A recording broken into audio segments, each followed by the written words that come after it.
cool? Okay, great. Before I'm like, no. Do all of those. Yeah. Every variation of it that you could think of, go for it. All right, welcome back, everyone. I know that we have been gone on holidays for a little while, as always, and as you may know already, my name is Gabby. I am the G and on location with R&G. Today I'm joined by two awesome guests, not one, but two. I figured why not have both of them. Today I am joined by Matt Graham and Sue Goberdan. That's it. And that's right. I got their names right, and I didn't fumble that. You did great. Nailed it. So far, I'm doing fantastic. And I was told to say Matthew, Matt, Maddie, MG, all of them. All of them. So for the folks that don't know, they are two wonderful, amazing actors, writers. They're the most talented folks that we know ever. Yeah, I know. This is the part where, I Gassing me up. I pat it up a little bit, get you to blush, and then I'll stop. But yeah, but we figured we would interview them because they are doing some amazing things. But before we get into that, some of you might remember Sue especially because we have interviewed Sue before. This was back in the R&G in the 780 days. I promise that's the last time I'll mention our previous work. No, it's not. You already know it's a lie. But Sue was amazing. She was working with Azimuth Theater. That's who we interviewed her as back then. Yeah. Is that? Yeah. I'm trying to everything. Right. Mm-hmm. And we interviewed her with Morgan. So if you missed that, be sure to check it out. It should be up there. Rekha's been uploading them, and she's taking photos right now. But since then, Sue and I have worked on her very first play. Yes. Yeah. It was called Chump. Awesome. Yeah. And what was it like kind of going from, I would say, acting to writing? I don't know. It's funny you ask that question now because this was my first solo writing endeavor, but typically that's not my guy. We do all the writing together. So hold on. Usually. Why was he missing from? Because I got a fellowship and he was off at NYU doing his master's. Oh wow! Okay, that's Yeah. awesome. That's cooler than. Exactly. Fair enough. Exactly. But Had to cut him loose. But yeah, it was great. It's writing something that we've always been really passionate about. That's something we've always done. Totally. And yeah, just getting to explore something that lives exclusively in my brain is really weird and fun, and kind of puts a weird new onus on all of the work. So it was cool. That's awesome. That's fantastic. Yeah. So then I have to ask, how do you two know each other then? Huh. Yeah, Well, that's I've right. talked already. Oh man, Wow. well we go way back. Literally Way back. high school day one. First day. Really? Seriously. Oh, okay. Yeah, all the same classes, almost all the same Almost all the classes. same. Yeah. Started with English and there was an immediate there's something about you. we're going to get along just fine. Yeah. But then it was a fateful interaction in the band room where all best friendships form. From across the room, I was playing a little Sister Act 2 on the piano. I was playing a little Oh Happy Day. And just, it was just vibing. it was like the world stopped and I heard this and I was like, shoo, that's it. You friends now. Now. And they're like, all right, cool. Exactly. Literally though. That was it. The rest is history. Yeah. We just besties from the Besties. start, and it was all the same things to bond over. We just had an immediate connection over music and drama. and movies and TV, and just all in the same stuff. And just our weird niches. Yeah, Yeah. exactly. Oh, awesome. Did Yeah. you both then want to go into kind of I would say theater and music, or was it someone wanted to go into engineering and they're like, no, but my heart's with I mean, there was always a little doubt of I should probably do something that is reliable or has stability, but that kind of went away pretty quick because we've always kind of had the plan to just do stuff. Yeah, we just kind of knew. Yeah. It was one of those things where it's so you're just gonna hang on to Yeah. that. Yeah. this is you now. Congratulations, you're co-host. You've been promoted. It was one of those things where this is gonna sound so weirdly conceited, but it was one of those things where we just knew. We were It was this a click, is the thing that we're gonna do. Like it's not necessarily like a thing that we know we're going to be exceptional at, but we know it's a thing that we can't not do. Yeah, and it's funny how like music and musical theater and stuff, like we've always been so into it that we like to the point of like pushing it into school activities that like did not approve. Our school did not do musicals. We at one point were gonna do like debate and speech club, but we were gonna do a scene from a musical. I forgot. Yeah, we were gonna just like do Dr. Horrible's sing-along blog for speech club. They're like, that's enough. You gotta, Exactly. like, Didn't work out. They were like, well, that's not speech. And we were like, we're maybe in the wrong place. Exactly. We'll go hang out in the drama room and write. Yeah. So, yeah, and it's just always been this like joyful expression that we could share, just bonding over all kinds of stuff, but specifically music. Yeah. It's been the best. that's awesome. And it took until grade 12. It was Defense Against the Dark Arts style with our drama. There was a different teacher every year. I thought you were gonna say like. Someone always died. I was like, what? Rough. There was a different teacher each year, and it was the third year we finally like. I don't want to say bullied, but we landed a teacher that we were like, it was this courageous is the enough. one. Yeah. We can convince You're this sticking one with to do us a for more than a musical. year, and they're like, I can't. You know how this goes. I have to disappear at the end of the year mysteriously. Well, You're and like, they did. Then put They on a did. show. But they were the only one who we could convince to do a musical. That's true. Yeah. That was the humble musical theater beginnings. Yeah. Okay. Like good old W.P. Wagner. Oh. I was almost worried that like you're gonna do the other part of the defense, like where it's like after hours, like dueling. You're acting subpar, and they're like, Dueling you know, pianos like, all night. And honestly, yeah. Yeah. Yeah. As the janitor's like, I just want to see my kids, man. Get out of here. Come on, like, what's going on? I'm like, sing the bass part. Join us too, janitor. You're like, no, please. No, that's awesome. It's fantastic when you kind of have folks that you meet, and then you're like, yes, we get along. And especially like, I want to say in the arts, because sometimes it's so hard. You're like, you will work with folks. You're like, you're great, but we're not on the same wavelength. Yeah. I don't know why it is, and like maybe your vision's different, and my vision's different. But like I had that like throughout, because like again, mentioning things I shouldn't mention, but sorry, STORYHIVE. But even from the film perspective, like with Apocalypse, like they weren't my first group, and so I had 2 groups prior where like things began well, and I love those boys to death, but very quickly I'm like, I don't think I want to do the things we're doing anymore. I think I want to like switch. I think I want to like move away from this. And then finally, I met the crew from Apocalypse, and we're like, This is oh, it. yeah, Wait a exactly. minute, Yeah, it's insane. And I was like, I think that was more valuable to me than anything else, because like so many times it's like, yeah, you could like write, you could film, you could do like act, everything. But once you find your people, it's like a magical thing. And to this day, everyone's like, how'd you all meet? I'm like, I know how. They don't know how, but I know how. Yeah, destiny. Yeah, I had to go through many a candidate before. Yeah, no. The line between like art and life is so thin that like trying to find people who don't really intersect doesn't work. Like it has to work on both levels. I think for me personally, like because first of all, like when you're making new work, when you're writing and doing all this stuff, it's like it's so vulnerable that like there's this level of comfort that you need to have, but you also need to just be able to like laugh at it and just like let it sit and then move on to other things that know that like we can always come back because there's like something to come back to, Right. like not even just work wise but just in life. Like it's so important to have that feeling.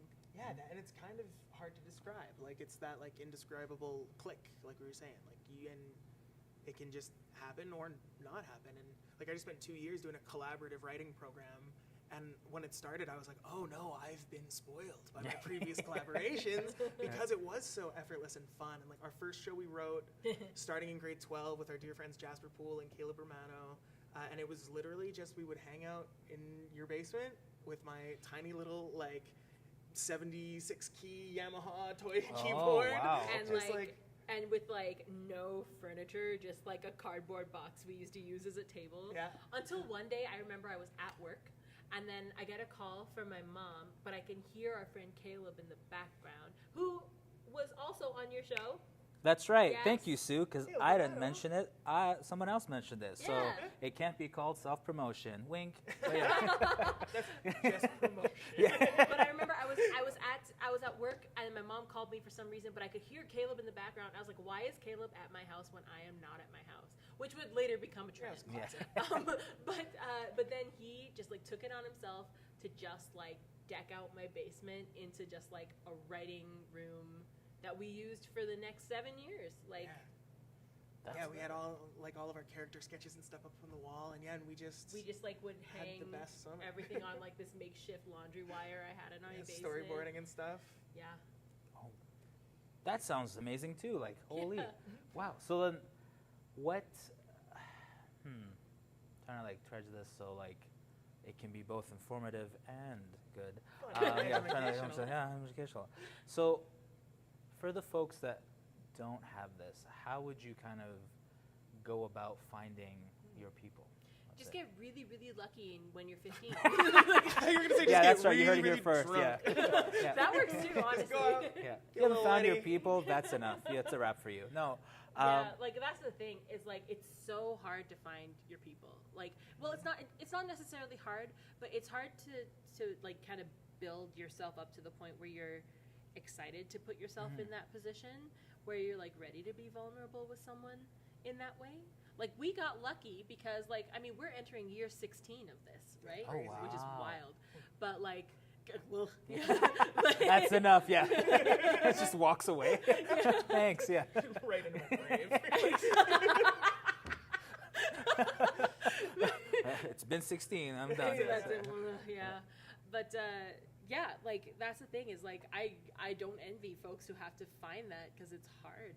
It is like I don't really know a smart way to do it. You probably have a better perspective on that than I do. Well, yeah, because it is hard, and like I don't know, the kind of like log line for the NYU program I did was that like it's essentially it's a master's in musical theater writing, but it's really a master's in collaborating. Okay. They want you to learn how to collaborate with anybody, and through that process, it's like sometimes you force it a little bit more, and sometimes it's back to being like indescribable. It's like if lightning strikes, you like know it when you know it. So I guess to answer the question, it's like just trust your gut, and like if something feels right, it probably is. And I don't know, you want to make sure that there's joy in it. It's that classic thing of if the people on stage are having fun, the people on stage are going to have fun, you know? If you're making theater for a living, you can't make it not fun. Like I think that's illegal. that's against the rules. Like and it just like even if it's like serious content, it's like it doesn't matter because the process of getting there can't not be fueled by something other than grief. Yeah. There has to be something else behind it.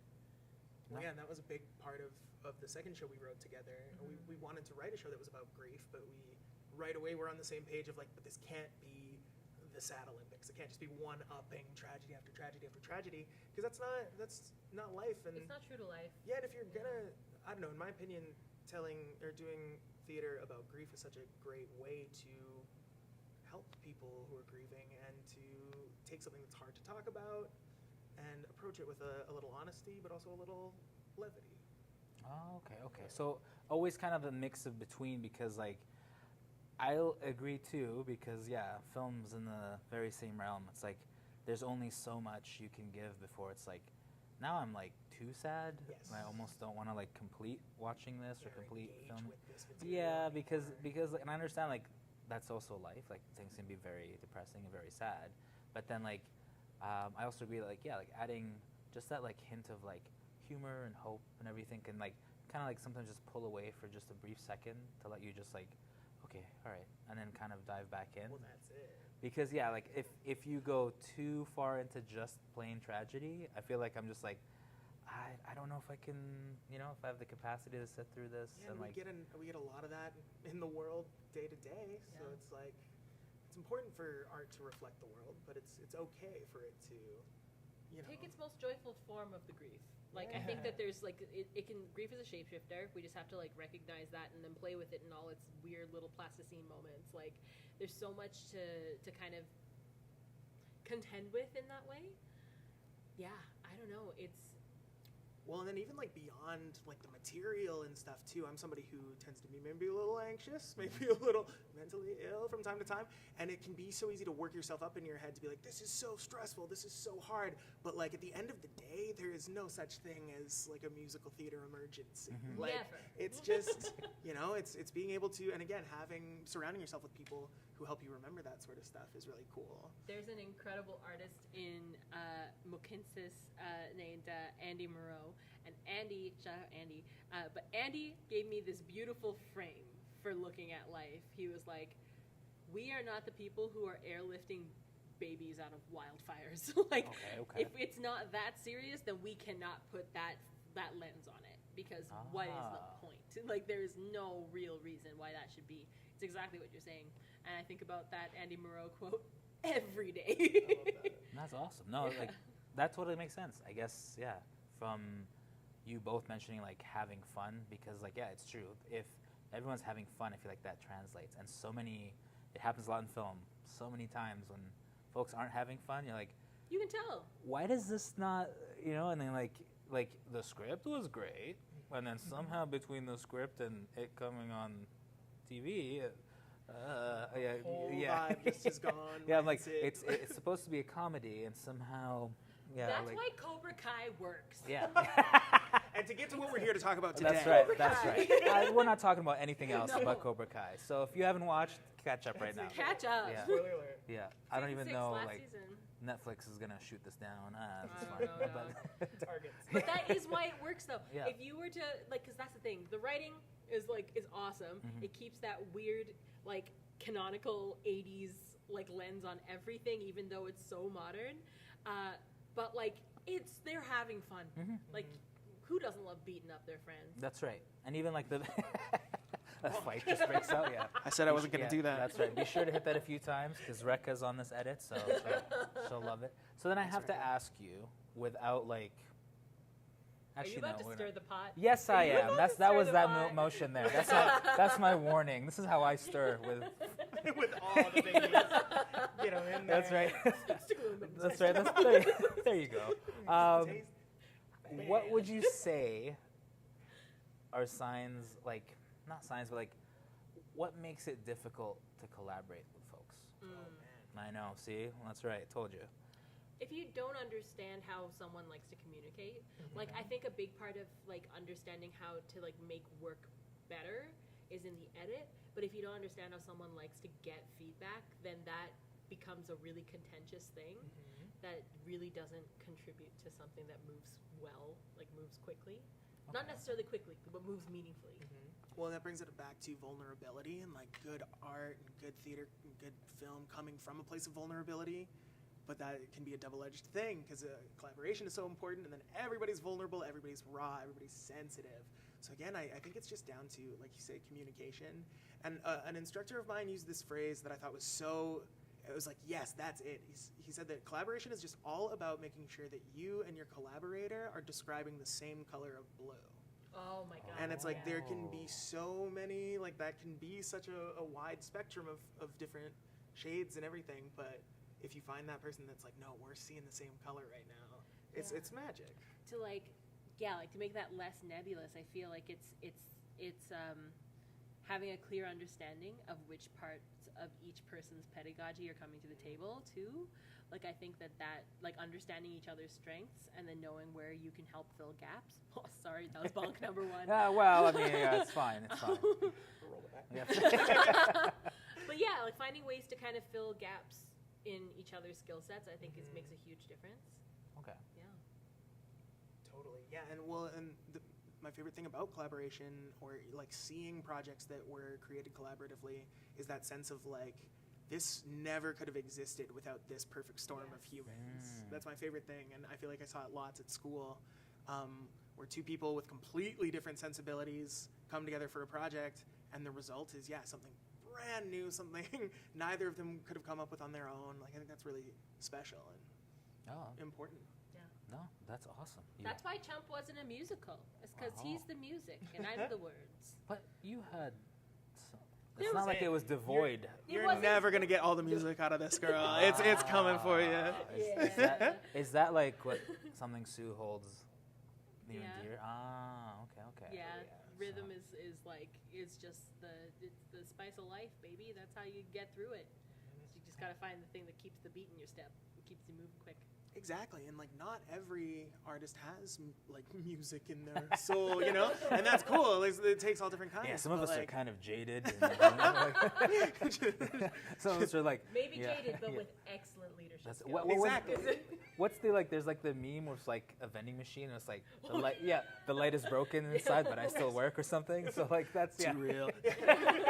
That's how it feels. Like there is like, and that's why like I asked the collaboration question, because so many times like we'll come on set and everything, and we're like, I wonder who is going to be easy to and who is going to be difficult to, and sometimes we're very much wrong, because there's plenty of folks who like before they have coffee, they're zombies, and then as soon as they're like bubbly and like there's the energy, okay, great, fantastic. But like once you arrive on there, yeah, oftentimes there's many people standing around. Sometimes if you're outside, they're like, you're like, okay, there's no like joy here. And then after like crafty or like catering, they're like all Ready to smiles. They're like, go. okay, there we go. There's the I think that's also like a key to like a successful like collaboration. It's just Snacks.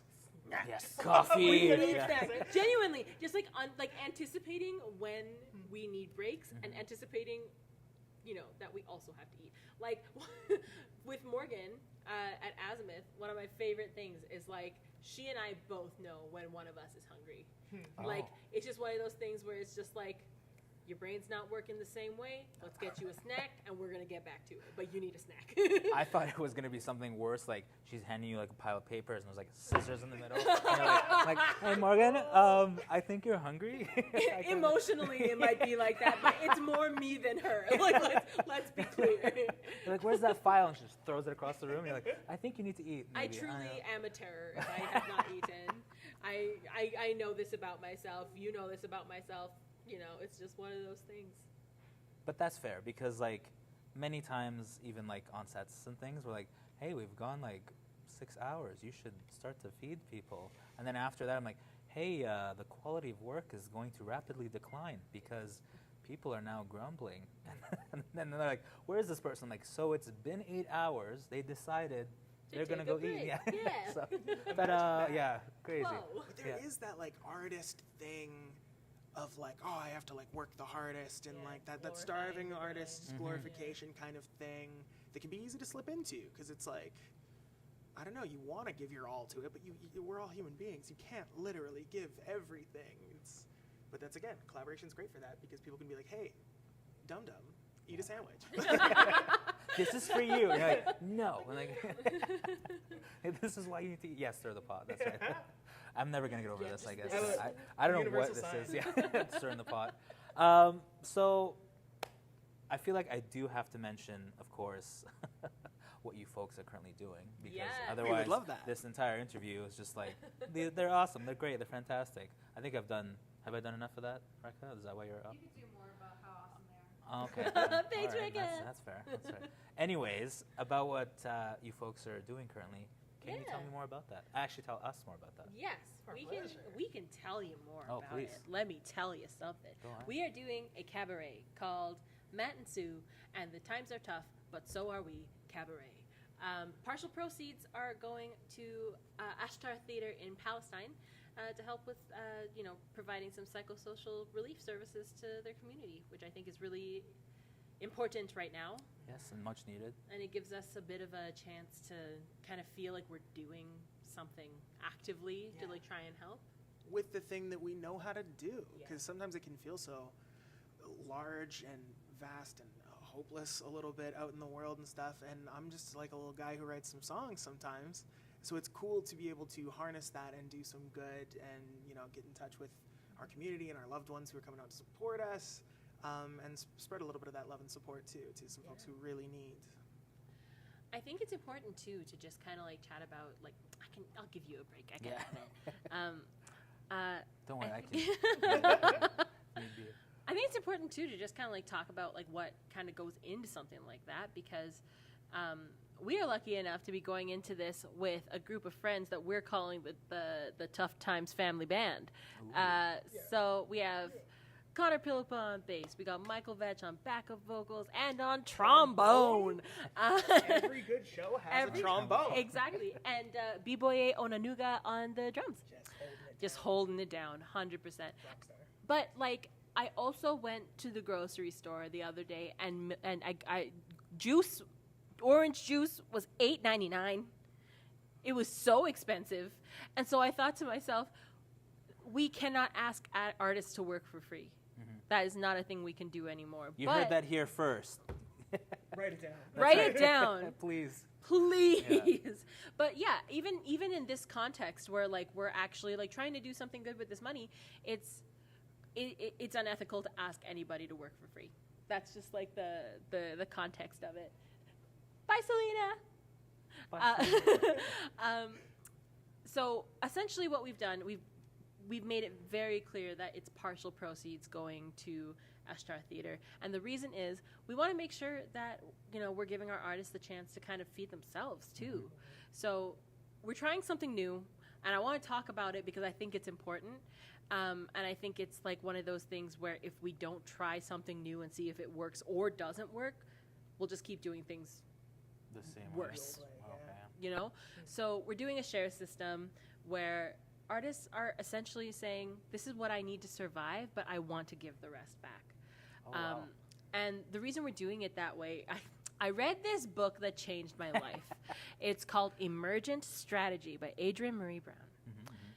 This book is incredible. It sounds, honestly, Adrienne, the title needs work because it makes it sound boring. But it's not. It's actually brilliant. It's brilliant. It's brilliant. It's brilliant. But one of the things that we talk about a lot in this book is moving towards our collective liberation. How are we taking small, sustainable steps towards our collective emergence? What does that look like?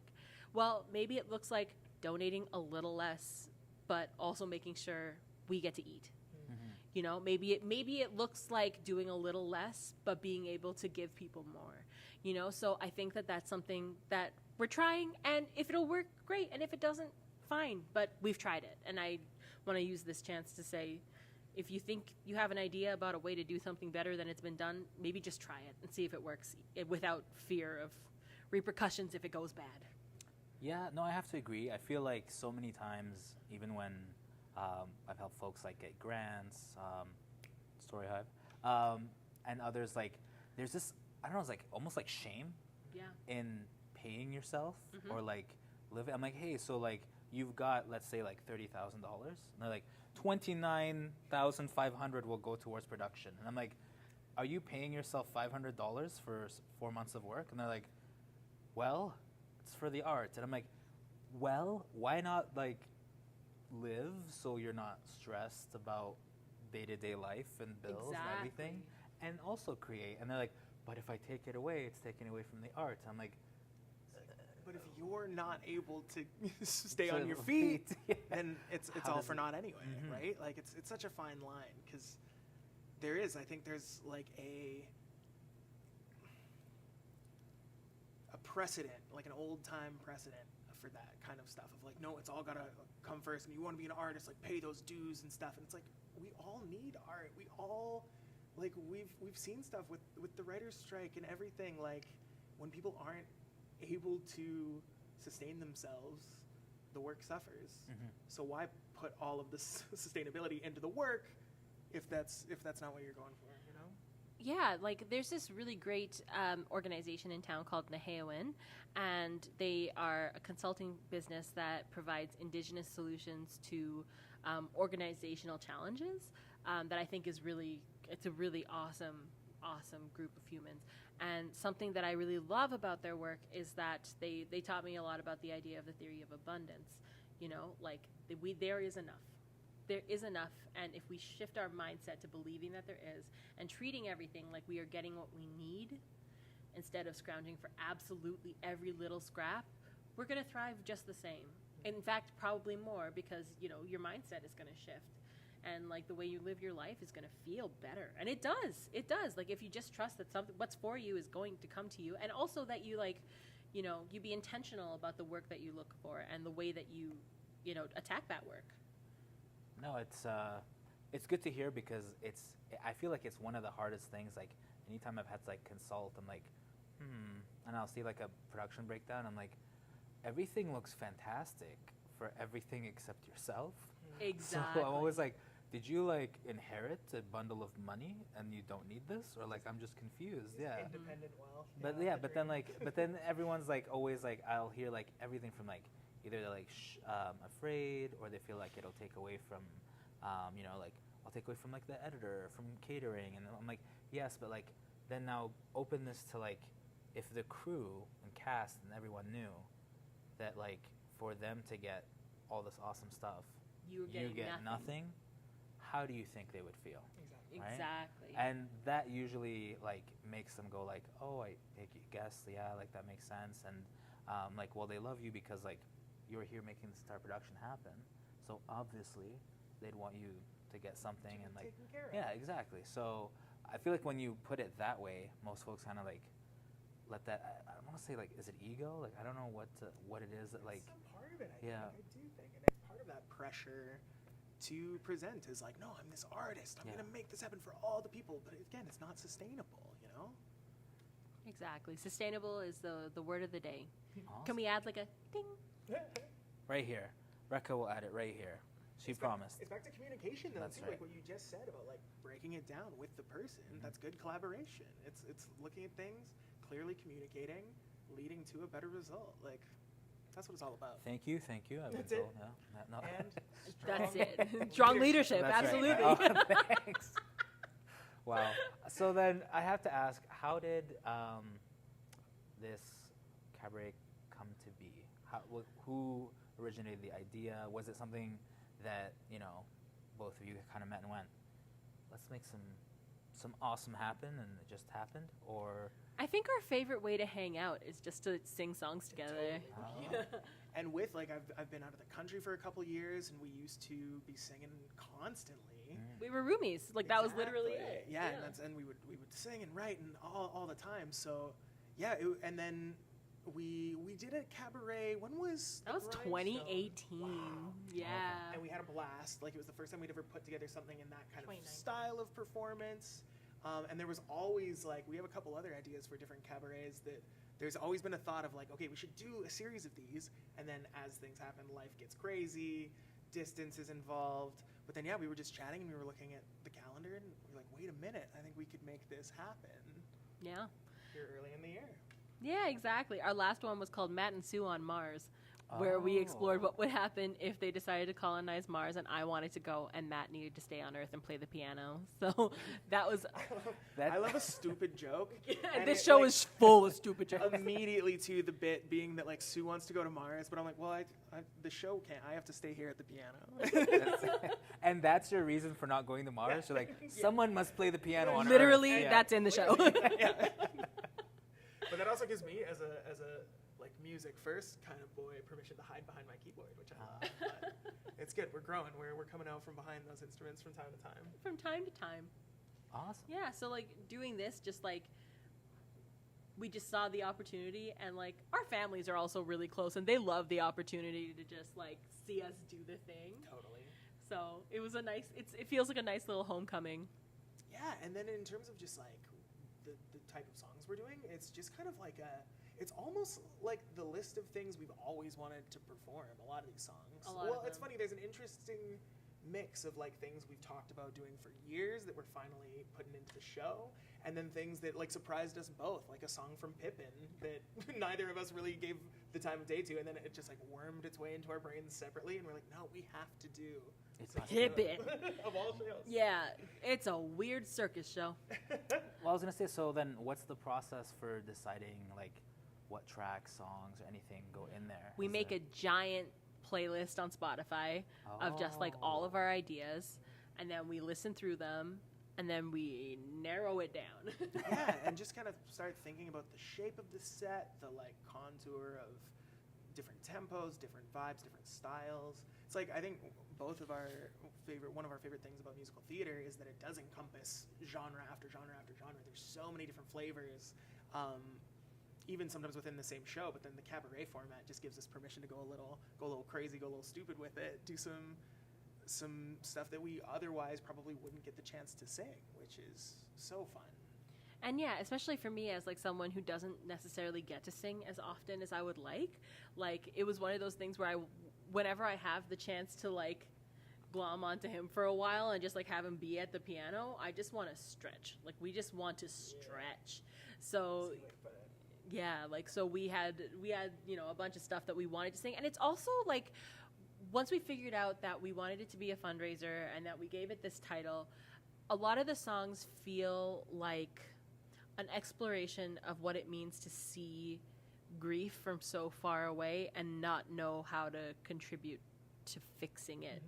Like to see everything that's going on in Gaza right now is like, you know, I mean, I don't really have to tell you. Everyone knows how that kind of makes one feel, right? So like, how do you contend with that for yourself here in Edmonton, Alberta? You know, what can we actually do? So I feel like a lot of it is looking at like the anger that comes from that, the stuff that makes us feel resilient, the stuff that makes us feel grateful, that makes us feel empathetic, that like gives us like some ways to navigate all of these feelings. Yeah, I don't know. And then through that like melting pot of all these like complicated, bigger picture thoughts, feelings, ideas, I think we could like boil it down into something that's like really joyful, which is That's our MO. That's what we do. Exactly. And if we can spread a little of that around here, and spread a little support across the world, like come on, it feels really cool to be able to do the thing we love for that reason. Yeah. And we're lucky to have partners like The Fringe, which is where we're at right now. Shout out The Fringe. Shout out Fringe, Yeah. who are giving us a screaming deal on a space to be able to do this, which is really wonderful. And yeah, you know, we're really seeing the community come out. We currently have, I think we have like Handful of tickets 15 left, tickets left. Wow. Yeah. That was going to be my follow-up question. Thank you for taking away my God. No. No, I was going to say, like, how has the community response been? Was going to be my, like... I think we're in this weird silo, I think, because Matt and I have just like been doing this again for like almost 16 years, and like with that comes the people who have always come with that. Seriously. Right?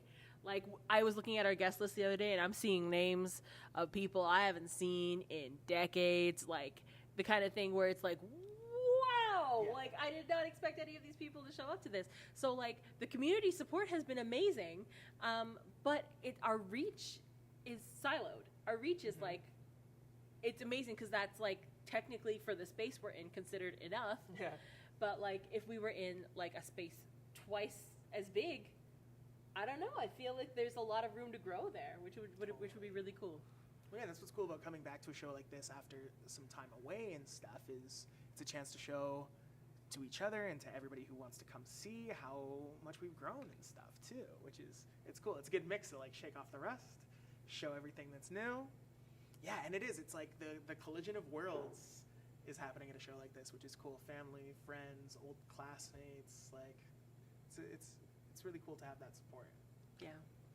Oh, that's fantastic. That's one thing that like I feel like the arts could always use more of is support, especially like the folks you care about, and then folks that like I don't want to say like you wish would care about because that sounds very like but like it's almost in the sense of like as you grow and as you get better, you almost want to expand outside of like your friends, loved ones, into other folks that like also enjoy song, also enjoy like you said, it's like an entire process. I know that like when I got to be there to film Chump, it was an entire process. Even though I am like not of the culture, I was still like, I got to go on a journey and I got to go and see it from like start to finish, and it was a beautiful thing. So very much the same, like I feel like I would love to come and sit, even like if to be a fly on the wall to just see, because it sounds like. Did you get your tickets yet? I did not. We could probably hook you up. Oh, perfect. Yeah, we could probably do that. Is it like VIP passes? Or settle down. Okay. Gabby, you and I All both right. know no one gives you enough flack in your life. Yes, that's. I know what my niche is. Nobody has ever said, "Hey, Gabby, you look like you don't have enough slack," or what is it, flack in your life?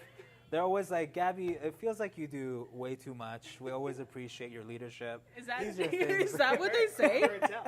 All right. Yeah, I don't know. I've asked folks. Okay, that's okay. That's okay. No, keep the receipts. That's okay. We're good. Thank you. All right, moving away from making fun of Gabby, who's just been nothing but nice and supportive this whole interview, and it's weird that you would attack me like this live on air, but that's okay. Unprovoked. Again, On the- settle down. Okay. Am I not allowed to feel my feelings? That's bizarre. Weird. But I was going to ask, so it sounds like it's not your first cabaret together. Like, are there plans for others that you can reveal? For the rest of our lives. Yeah. Yeah. We have a couple, like there's all kinds of fun, and again, it kind of centers around silly bits, silly dumb bits. But we've had lots of talks about we should do a whole show called Matt and Sue No Context. We just do all the weirdest stuff we can think of and don't explain it, because a lot of the cabaret game to me is like, how do we contextualize this? How do we make this make sense? And that would just be a whole show of like, haha, hold on, strap in, here we go, hit the ground running. We also The Dream. You want to say it on 3? Yeah. Oh. I hope. I'm sure. Don't you mess this I'm- up. All right, I'll One. count down. Okay. 3, 2, 1. Velociraptors. Freaky Friday. Oh. Yeah. I was gonna say Matt and Sue Freaky Friday. Okay, nice. You're Because that's what You're we right. You're always sorry. called it. But we would love to do like a body swap comedy cabaret. It's Where kind of I'm like Matt and he's Sue. kind of like a miscast thing, like sing stuff we wouldn't normally sing, pick each other's material. Maybe it would be. Wait, hold on. Okay, so then I have to ask, real quick, Yeah. something Matt would do. Oh Ooh. boy, that's a great question. Wait, so is it? You've body swapped, 'Kay. and you know how like sometimes you body swap someone, and you're like, if I was this person, like Oh, they're I know super how that tall, feels. I would slam dunk, and like, so Yeah. what would you do? I would do Out There from The Hunchback of Notre Dame. Ah. That's Matt's thing. I would also do. Hold on, it's gonna come back to me. I'm so ready. Okay, no, Okay, you this- no, oh, you no, I give was gonna one. say, this is giving me time to think. You give one, and then I'll come back to the one I'm thinking of. I mean, the choices are just so boundless when it comes to like epic Sue numbers. I would have to do like maybe a little Love on Top. Yeah, damn. I would be. Maybe a little Alanis Morissette too for the karaoke. You know, I was just gonna say, if you did do Love on Top, I'd be furious because I don't get to do it if It's- you're doing it's it. kind of the bit. Exactly. Okay, well, if that's the case, then I gotta come up with a whole vengeance set list. We have a whole separate Vengeance Cabaret. Vengeance Cabaret. Just so everyone knows, I began this as like friendly. What would you do? And watch how quickly this. 16 years too many. Yeah. So. No, that's awesome. Freaky Friday would be an awesome concept. I wish that would happen more with like collaborators. I would love to do like. Oh my God, Rekha and Gabby Freaky Friday. No. I know Rekha would Rekha's smash in. that. What do you think Rekha would do besides like? Oh my God. Okay, that's great. See, it went to like awful things. I was gonna say nice things, but I guess I not. think that was nice. Rekha just did a really gangster walk, and I think that just gives Gabby some real swag. And I think Gabby should be jazzed about it. Okay, thanks. Gabby is not jazzed about it. That's okay. Moving right along. Thanks, yeah, because that's enough of that. No. Why am I here? Why do I do this? But I was gonna say, just to add more to folks, because I always ask this, having done this for 16 years, believe it or not, because so many times I'm like, oh, you're a professional in the field. People are like, I'm not a professional. And I'm like, you've been doing this for a hot minute. Surely you must be. So, as professionals in the field, if someone were to start out right now, what would be your top 3 things? They're like, these were lessons that are like super valuable to me. That's a real good question. I mean, Nobody come on. cares. that's the thing. Is like everyone's gonna come into this feeling so self-conscious and like so afraid to take risks, and that's not necessary. Okay. That's not necessary. I think that if you take the risk, it's gonna pay off. Okay. And then balancing that too with like patience in the long form, because like it can seem so just entertainment in general can seem like such a hard thing to break into. But if you just do little by little, you just do every little gig that comes up, you produce your own shows, you just find ways to get out there and do the thing you like to do. It might take a little time, but it's gonna, before you know it, it's like 16 years go by, and I think that's part of the whole like, oh, like I'm not a professional thing. It's like because you're not on Broadway, because you're not in a A-list movie. It's like, no, it's the local shows are where it's at. So I don't know, patience, embracing that local scene. And build your stamina. Yeah. Like that's a big thing. Is like vocal stamina is different than body stamina. Like body stamina is one thing, vocal stamina, it's like start reasonably. Don't belt all your belty dream songs immediately. I learned that the hard way. Yeah, it's the mix between like studying good technique, all this stuff, and then also like doing it for the reasons you want to do it, which is to sing the stuff you want to sing and push your limits and stuff. So again, like finding that little bit of balance. And then I had another thing I was going to say and it left. Well, it was 3 things. Gabby asked for 3 nailed things, it. so we did it. It was 3 each, but So, I'll take. we were looking for. I'll take 3 total. That's okay. Oh, actually, it came back. I was Oh. going to say, like, just listen. Like, see as many shows as you can, see as many concerts as you can, listen to stuff that you think you don't like, get fixated on that song, listen to it a million times, like. And just, mimic. Yes, seriously. Yeah, like be a parrot. Try and figure out how to make all those. Oh. That's fun and new. Thank you. Hooray! Thank you. Try and figure out how to make those noises, because at the end of the day, you're making noises. You're just trying to make sounds. Totally. And if they're pretty, great. If they're not, fine. Like, it does not matter. Yeah, and then for a good friend, Adrienne, she talks a lot about this. Like, don't lean away from the thing that makes your voice or your expression of art like you. There's so many people out there who'll tell you this is the way to do it, and if that doesn't work for you, that's a great thing. Yeah. Because all of a sudden you're onto something that is uniquely you. And I think that's the best thing you could do is like pay your dues, listen to all kinds of stuff, but at the end of the day, like if you know what you want to sound like, that's a great thing. Yeah. Wow. Y'all crushed it.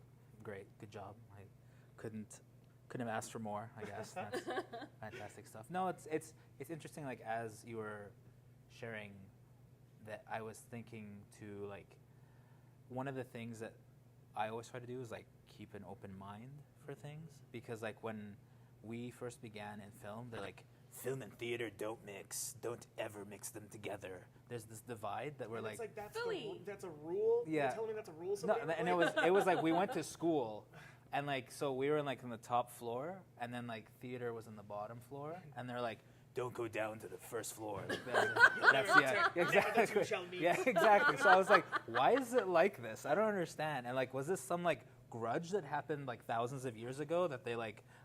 It was very confusing. Could be like something as silly as that, and now it's the standard. Like Yeah, and then so like as we progressed, obviously began to work with more theater folks. So it was like, I don't know why this kind of existed. And then I was like, in my mind, my preconceived notions were like, this is going to be very difficult because we're in completely different realms. But I'm like, but we're in the arts, so surely we can kind of We understand. can figure it out yeah, together. truly. common ground of some sorts. Yeah. But it was We're all poor.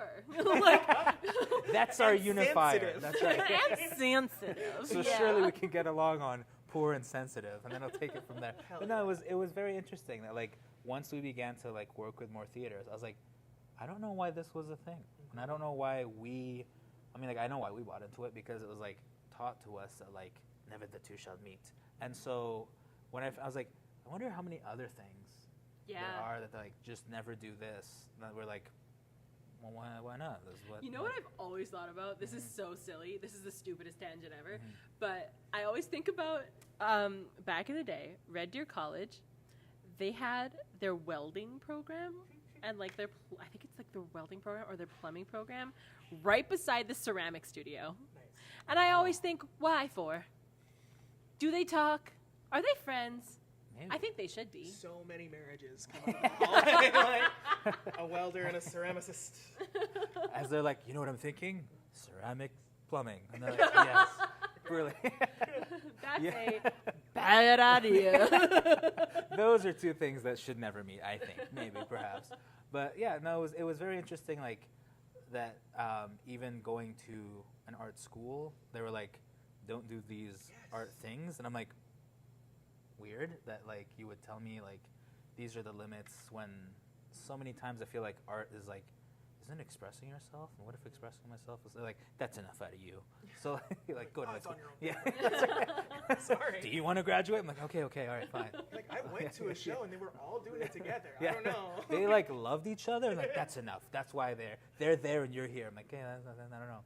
But yeah, it was a very interesting thing to kind of come out of so many things that like school and education like is like you have to do it this way. And like as you said very early on in this conversation, it's like, why are we doing things this way, right? And like the idea that like both of you are challenging that to try to do it differently seems to like, again, like from what I've seen, and like it just seems like y'all are having fun, y'all are crushing it, y'all having a good time. I hate this guy. I'm just kidding. I love this man more than life itself. I couldn't help myself. The intrusive thoughts took over. Same. Ditto. Yeah.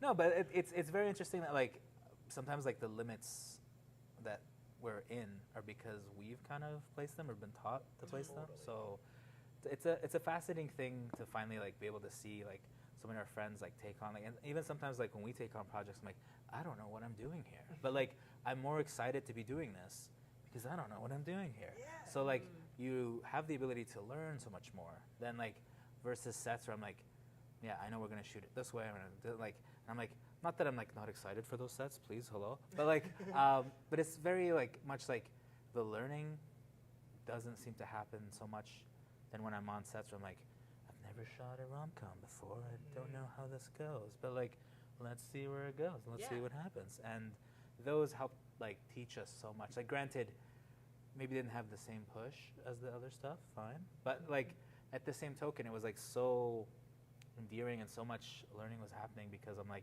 now at least I know how this proceeds. So like anytime folks are like, hey, I'm shooting a rom-com, like, I know what goes into this, instead of being like, good luck with that. Like, I don't, like, no idea. So have you found that in the process of like learning, expanding, and doing different things, like that you enjoy the learn? Like, I guess I'm kind of asking this from the sense of like when people are kind of afraid to fail, because I get that a lot. So many times when I'm trying to like pull people into like another crazy Gabby idea.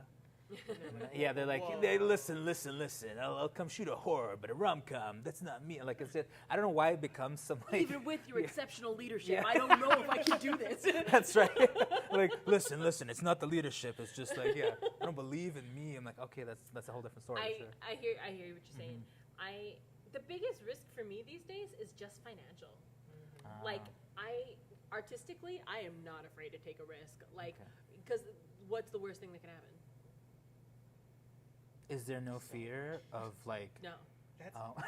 Can I finish the question? No. I'm telling you right now, I am trying to live this life where I refuse to be afraid of things that don't actually warrant fear. Like, Okay. That's so funny and interesting to me too, because I feel like I'm so full of fear all the I time. know. And maybe that's why though the partnership, like it's a cool thing. But I've really tried the last like few years to it's very cheese, but like steer into the fear. Like if something scares me, I'm like, oh no, that's probably what I should go do. Because then that leads you to discoveries. back in the day, young Sue did not think she could sing. She, in fact, thought she was a bad singer. And Matthew Graham was the only person on earth who was just like, shut up. How dare you? Make noise. Yeah. Exactly. But I remember Matt told me, like, I got the chance to audition for this thing, and I was like, I don't know. I'm a little bit afraid of it. And Matt literally said, not doing something because you're scared of it is the worst reason not to do it. Oh my gosh. I think of it constantly. That's very close to the Jake the dog thing of like sucking at something is the first step to getting good at it. Hell yeah. That's very good. That's exactly it though. And it's take that, Jake the dog. I thought of it first. That's right. Yeah, but just putting yourself in those positions. There's another like funny. I think I picked it up at McEwen adage of like, it's always good to be the worst person in the band. 100%. And that can feel so bad that you're like, oh my God, what am I doing here? But what you're doing there is learning. And like when I teach, that's always like one of my main philosophies is like, no, celebrate failure, because failure is just learning. That's just. And also, if you are the person who like feels like the weakest link in the room, that is such a good thing. Cool like I've never learned more than when I was intimidated by the people I was in a room with. Mm-hmm. Oh. Yeah. Oh, that's epic. Are we encroaching? Should we start wrapping? How are we doing for time producer, there, Miss Rekha? Ma'am? Okay. Oh, yeah. yeah, Okay. yeah, we we're can good. we can We're we good. can do 10. We can. Easy. Gabby can hammer out 10 more minutes. Yeah. I feel like I have to go dig just a bit deeper. Yeah. So, your greatest fears, go. No, but like. Clowns. Oh, no. But I was gonna say that's very interesting that you said, like, no fear, I'm not scared, because many a times, like, I would imagine, like, I remember, like, very much when I was a kid, the very first time I was ever, because like every kid had to do a play, we had to go up on stage, and for that play, I got the role of a tree. Let's go. Fantastic. Yeah. Fantastic. So I was Best just tree standing I've there ever like, seen. Booked and blessed. yeah, Yeah. 5 minutes of this. But That there was. tree led all the other trees. So here's the thing: is that there was kids who had lines. I didn't have any lines, but because the rehearsal was like, as they said lines, eventually I was like, I've memorized these lines. I know the whole show. Exactly. So come the night of course, like now it's a whole different ball game because parents and everyone's there and you're watching them and ta-da, stage fright. So of course, the kid who's supposed to deliver this line walks up, deer in headlights, is completely terrified and just like, ah. And now, grown-up Gabby is like, oh, the poor child, stage fright, this is awful. Kid Gabby was like, so This unprofessional idiot. basically, so I stepped away as the tree, said the line to like everyone's laughter, and I went back because I was like, Someone's got to do it. I'm like, I need to get out of here. I'm like, Exceptional leadership. No, I have my track. I maintain the well, no, track. like I'm sitting there and I'm like, my arms are hurting. I just need you to like, can you please? Like, I can only be branches for so long. Let's go. So like that, I would imagine would be a huge fear to have. So, are both of you just never afraid of like, I don't want to say bombing, but then that facet of like, what if I flub my lines? What if I don't hit my mark? What if, you know? I love flubbing lines, is the thing. Okay. So, and it's because it's always funny. It's always funny. Well, I mean, not always funny, but in the context of our lives, usually pretty darn funny. There was there was this one song we were singing at our last cabaret, and I don't know what happened to me. I think I had like a tiny stroke. Oh. I was just I forgot everything, and I started to sing, and nothing was right. Whole new language. It was Yes. like wrong notes, wrong words, wrong rhythms, wrong everything. And it was the kind of thing where I was like, and then, but the next lines, and I never realized like that the bit was there, but the universe helped me out because the next verse was something like, no one ever notices me, Yeah, no one is even listening. Yeah. So I use that as a moment to be like, don't you ever bring this up to me again. like no one's listening, no one saw anything. All the footage, burn it. Yeah. Well, exactly, right? Like there's a beautiful thing in those weird human moments. It's important. I think it's a good thing. It's funny. It takes me back to your question about like people starting out too, and it's like, honestly, get out there and bomb a couple times because what you'll realize is like, oh, I didn't die. It's not the end of the world. It's not this like horrible thing. I remember so distinctly an audition I did. I was probably like 17, and I sang "I Believe" from the Book of Mormon, and the only words I remembered from it were "I believe." So I'd be like, "I believe."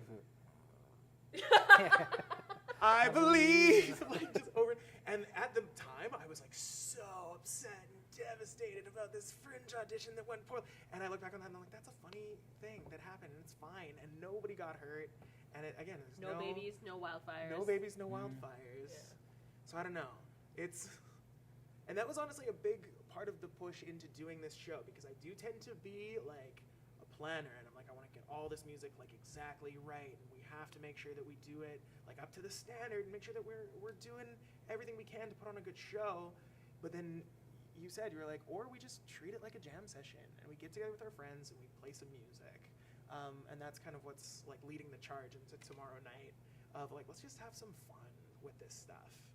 And the rest follows. We don't get to be together very much anymore. So it's like, we have to just take the opportunity. Like, some of our best memories is just like jamming in the basement at your parents' place at the lake.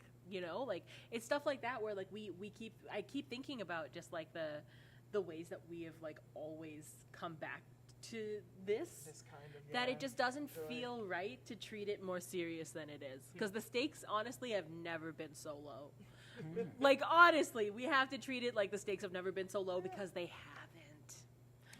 So okay. I guess it kind of also goes back to, you mentioned it very earlier, the who cares part. Who cares? That's right. Nobody cares. Well, like, because like every time I say it, everyone's like, you think no one cares about this? I'm like, hold on. No, I'm not saying no one cares about this as much as I'm saying you shouldn't care about, like, for us, it's not so much like, because our stuff isn't live, it's more so that like, you care more than anyone else will. That's what true. it is. That's really right? it, because you'll sit there and you're like, I did like the work, and like in your head, it's like the most disastrous thing ever, and then you go and talk to someone, and they're like, you goofed like one thing. It's not like, they like haven't even thought about it. Like, they're like, you were actually like up all night, like obsessed with the idea of like, and then I did this, and no one will ever hire me again, and I'm like, a farce, or like it just like goes into like so many things that you're like, the anxiety spiral. yeah. I'm like, was it all this? And then you talk to someone, they're like, I didn't even notice that you. Like, like, I might have clocked like a little maybe thing. that Like, was I've been sweating about this for 3 days. Yeah, I've literally hadn't eaten, and I was like in the corner of my room going, maybe this isn't for me. But like, it's very interesting that like how much you can be inside your own head, and how the idea of like being your own worst critic is a huge thing. So well, and like for us specifically, like I think like being a racialized person in this industry too is like a whole other can of worms, because there's like this other level of like, we need to succeed, because if we do not, chances don't come as often as they should. But that narrative should change, because you make your own. That's just it. Like, if no one's giving it to you, you just bring a bulldozer and do it yourself. Like, and that should just be the way it is, because otherwise, where's the meaningful work going to be? So that's true. Well, y'all have been amazing. Hopefully, the awesome leadership has I was been just going to able say, I know, but I beat you to it. I beat you to it. Not today. Like a leader does. Anticipated every single step. Steps ahead. No, but like it's been awesome. It's been fantastic. Delightful. Rekha's giving me like, let's wrap it up vibes, motions? because it's about that time. Producer things. But I wanted to ask before we go, where can folks find you, and where can we tune in? Amazing. Yeah. So we have a website called couldbecooltheater.com. That's our little company, Could Be nice. Cool Theater.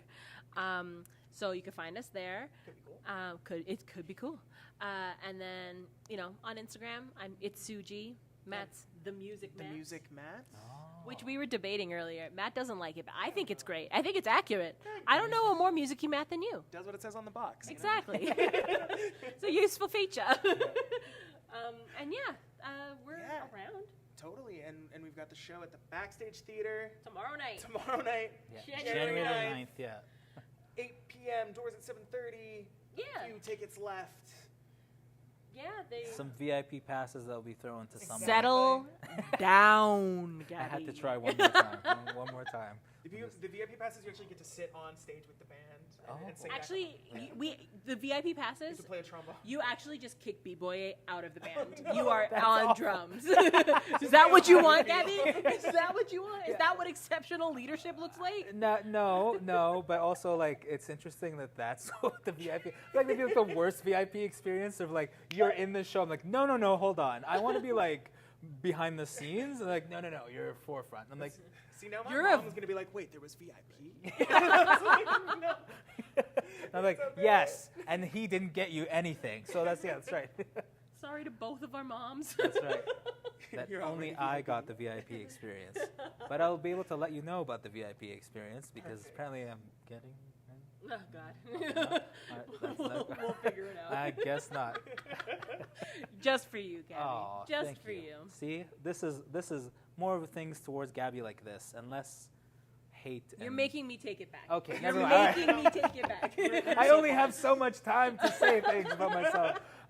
But as always, huge thank you to both of you for Thanks coming for out. having I Anytime, know that buddies. This was a blast. it must be like ultra stressful the night before and Honestly, getting ready. And I mean, we're feeling pretty. We just jammed for a couple hours with the whole crew. It's It's a a great time vibe. to do this. Yeah. Yeah, it's gonna be It's great. just got me feeling excited about it.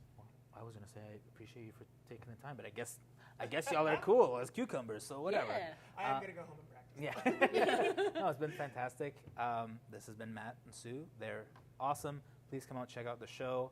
As always, you know who I am, Gabby, the G, and on location with RNG. And we will catch you folks next time.